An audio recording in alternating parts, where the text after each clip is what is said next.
Hello అండి, అందరికీ నమస్కారం. Welcome to Srimayi home foods. ఈరోజు శ్రీమయి హోమ్ ఫుడ్స్లో ఇంకొక రెసిపీ చేద్దామండి. అదేంటంటే పెసరపప్పు కారపప్పు వేస్తున్నాను నేను. కొంచెం అంటే సాఫ్ట్గానే, పలుకుల్లా కాకుండా పప్పు చేస్తున్నాను. సో దానికి కావాల్సిన ఐటమ్స్ ఏంటో ఇప్పుడు చూద్దాం. పెసరపప్పు ఒక హాఫ్ కప్పు, కరివేపాకు, కొత్తిమీర, ఒక మీడియం సైజ్ ఆనియన్ కట్ చేసి పెట్టుకున్నాను. నెక్స్ట్ పచ్చిమిర్చి, ఇది అల్లం వెల్లిగడ్డ పేస్ట్, ఇంకా ఆయిల్, ఉప్పు, కారం, పసుపు, పోపు దినుసులు.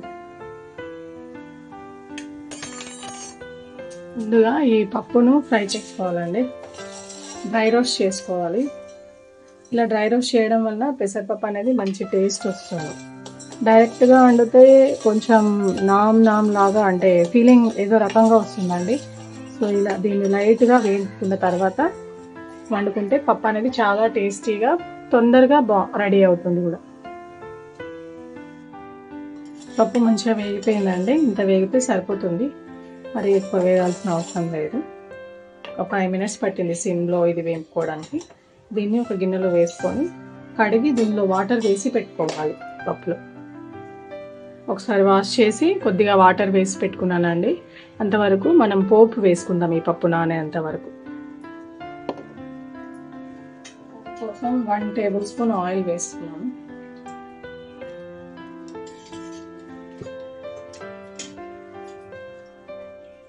నెక్స్ట్ కొద్దిగా జీరా,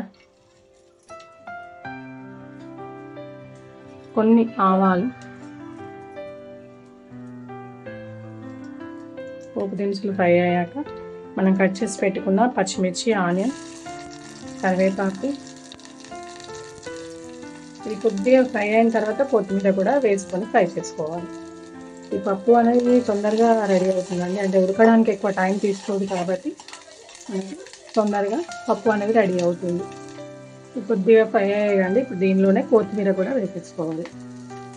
ఈ పప్పుతోటి చారు కాంబినేషన్ చాలా బాగుంటుంది. పచ్చిపులుసు అంటాం కదా, ఆ కాంబినేషన్తో ఈ పప్పు బాగుంటుందండి. ఆనియన్స్ ఇవన్నీ కూడా ఫ్రై అయిపోయినాయండి. ఇప్పుడు ఇందులోనే ఒక 1 tablespoon అల్లం వెల్లిగడ్డ పేస్ట్ వేస్తున్నాను. అంటే నేను కొంచెం మసాలా పప్పులాగా చేస్తున్నాను కాబట్టి ఇవన్నీ వేస్తున్నాను. మసాలా అవన్నీ మినపప్పులాగా చేయట్లేదు.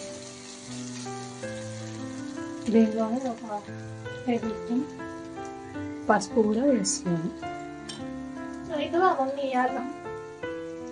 ఇప్పుడు ఈ వాటర్ వంపేసుకొని ఈ పప్పును కూడా దీనిలో వేసుకుంటాం. పప్పును ఈ ఆయిల్లో వేసుకొని ఒక 2 నిమిషాలు వేపుకోవాలండి ఆయిల్లో కూడా.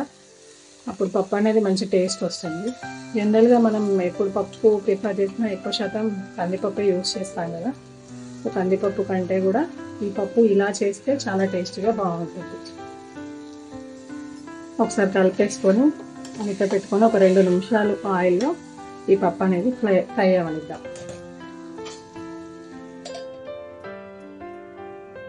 చూద్దాం ఆయిల్లో ఫ్రై అయిందో లేదు.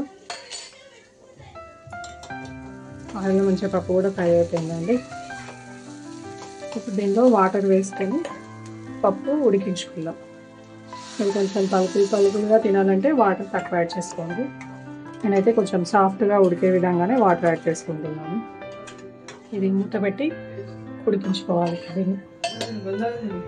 సో చూద్దామండి పప్పు ఉడికిందో లేదో.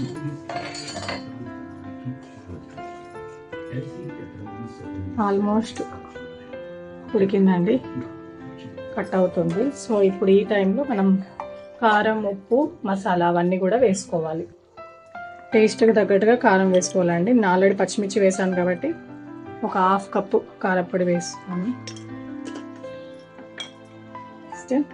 సాల్ట్ ఒక 1 tablespoon సాల్ట్.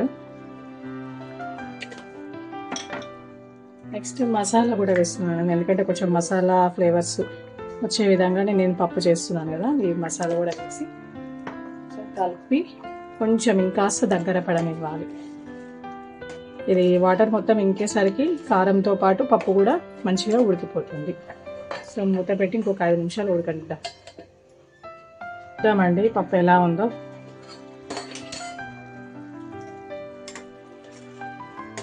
పప్పు పప్పు అనేది కూడా మంచిగా ఉడికిపోయింది, కారం కూడా ఉడికిపోయిందండి. ఇప్పుడు ఈ కాస్త వాటర్ ఉన్నప్పుడే మనం స్టవ్ ఆఫ్ చేసుకోవాలి, ఎందుకంటే చల్లగా అయిన తర్వాత ఇంకా గట్టిగా అయిపోతుంది. సో ఎంతో టేస్టీగా మనకు పప్పు, కారపప్పు అనేది రెడీ అయిందండి. For more videos please subscribe my channel. Thank you. Ready అయిందో లేదో ఒకసారి చూద్దామండి. వాటర్ మొత్తం ఇంకిపోయినాయి, పప్పు కూడా ఉడికిపోయింది. ఇది చల్లగా అయ్యాక ఇంకా కాస్త గట్టి పడుతుంది. సో మన పప్పు రెడీ అయినట్టే అండి. ఇప్పుడు స్టవ్ ఆఫ్ చేసుకోవడమే. స్టవ్ ఆఫ్ చేసుకొని ఈ పప్పుని చారుతో కానీ డైరెక్ట్గా కానీ తినేసేయచ్చు. ఎంతో టేస్టీగా మసాలా పప్పు, పెసరపప్పు అనేది రెడీ అయింది. For more videos please subscribe my channel. Thank you.